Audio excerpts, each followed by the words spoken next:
Policia e Durrësit ka arrestuar 2 persona të përfshirë në vrasjen e 29-vjeçarit Ermir Dedja, duke e çuar në 5 numrin e personave të identifikuar si bashkëpunëtor për këtë ngjarje.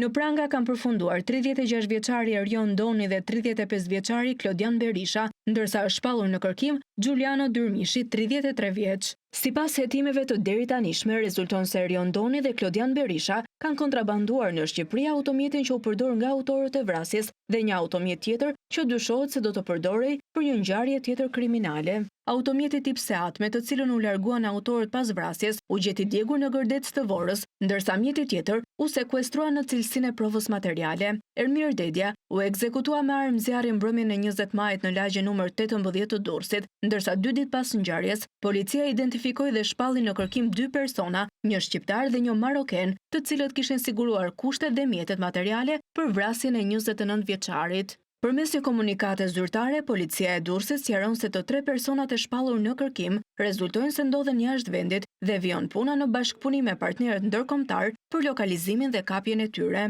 2 të arrestuarit, Erion Doni dhe Klodian Berisha, akuzohen për kontrabandë me mallra të tjerë, ndërsa ndaj 36-vjeçarit Berisha rëndon edhe akuza sigurimi kushteve dhe mjeteve materiale për të kryer vrasje.